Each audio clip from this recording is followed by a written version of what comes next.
नमस्कार, bots news में आपका स्वागत है। आइए नजर डालते हैं आज की खबरों पर। मोदी ने खुद अपना सुरक्षा काफिला 50% घटाने का आदेश दिया। पीएम नरेंद्र मोदी ने अपने एसपीजी सुरक्षा काफिले का आकार 50% घटाने का आदेश दिया है ताकि सरकारी खर्चे कम हो। उन्होंने काफिले में ज्यादा इलेक्ट्रिक गाड़ियां शामिल करने और नई गाड़ियां खरीदना बंद करने को भी कहा है। सभी सरकारी विभागों को भी फिजूल खर्ची कम करने के सुझाव देने को कहा गया। यह कदम उठाकर मोदी जी ने खुद मिसाल पेश की है। सऊदी अरब ने युद्ध के दौरान चुपके से ईरान पर किया हमला। रिपोर्ट के मुताबिक सऊदी अरब की वायुसेना ने ईरान युद्ध के दौरान मार्च के अंत में ईरान पर चुपके से हमले किए। यह पहली बार है जब सऊदी अरब ने सीधे ईरान पर हमला किया। ये हमले ईरान समर्थित गुटों द्वारा सऊदी अरब पर मिसाइल और ड्रोन हमलों के बाद हुए। बाद में दोनों देश 7 अप्रैल को यूएस ईरान युद्ध विराम से पहले ही चुपचाप लड़ाई बंद करने पर राजी हो गए।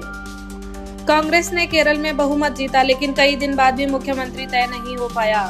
वरिष्ठ कांग्रेस नेता वीरप्पा मोइली ने आपसी कलह की बात को नकारते हुए कहा कि पार्टी सही प्रक्रिया से फैसला लेती है। बीजेपी ने तंज कसते हुए कहा कि प्रियंका गांधी वीडी सतीसन का नाम आगे बढ़ा रही है। राहुल गांधी केसी वेणुगोपाल चाहते हैं और कुछ लोग रमेश चेन्नीथला या शशि थरूर का नाम ले रहे हैं। हाईकोर्ट ने यूपी सरकार से पूछा, क्या सरकारी वकील सरकार के खिलाफ केस कर सकते हैं? इलाहाबाद हाईकोर्ट ने यूपी सरकार से यह स्पष्ट करने को कहा है कि क्या सरकार के पैसे पर काम करने वाले सरकारी वकील सरकार या उसके अधिकारियों के खिलाफ भी केस दाखिल कर सकते हैं। यह सवाल एक अवमानना याचिका की सुनवाई के दौरान उठा, जब एक सरकारी वकील सरकार को चुनौती देने वाली याचिका में याचिकाकर्ताओं की तरफ से पेश हुआ। अगली सुनवाई 18 मई को होगी। पंजाब किंग्स की लगातार 4 हार। प्रभ सिमरन ने फैंस से मांगा साथ। पंजाब किंग्स ने आईपीएल 2026 में पहले 7 मैच बिना हारे जीते थे, लेकिन अब लगातार 4 मैच हार गए हैं। ओपनर प्रभ सिमरन सिंह ने एक वीडियो पोस्ट किया जिसमें उन्होंने धर्मशाला में मुंबई इंडियंस के खिलाफ मैच में फैंस से बड़ी संख्या में आने की अपील की। इस सीजन उन्होंने 11 मैचों में 382 रन बनाए हैं। हार के बावजूद टीम अभी चौथे स्थान पर है। अमेरिका H1B वीजा की न्यूनतम सैलरी 30% बढ़ाएगा। भारतीय आईटी कर्मचारी प्रभावित होंगे। अमेरिकी सरकार ने H1B वीजा पर काम करने वाले विदेशी कर्मचारियों की न्यूनतम सैलरी करीब 30% बढ़ाने का प्रस्ताव रखा है।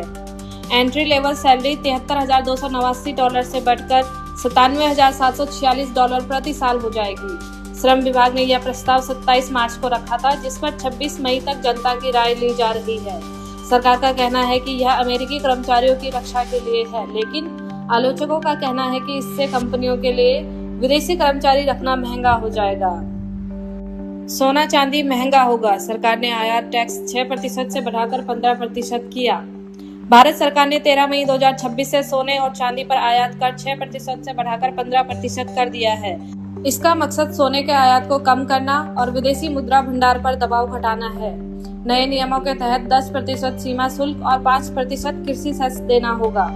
ज्वेलर्स यह अतिरिक्त खर्च ग्राहकों पर डालेंगे, जिससे सोने के गहने, बार और सिक्के महंगे होंगे।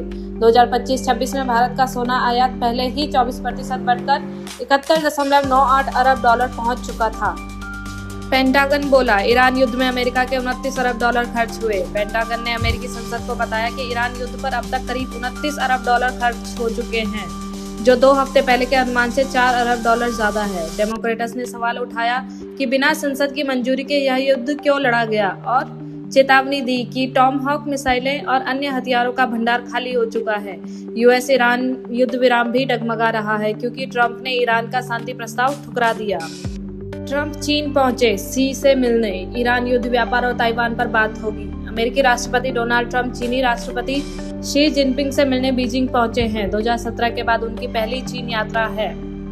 बातचीत के मुख्य मुद्दों में व्यापार, ताइवान को अमेरिकी हथियारों की बिक्री, चीन का दुर्लभ खनिजों पर नियंत्रण और ईरान युद्ध शामिल हैं।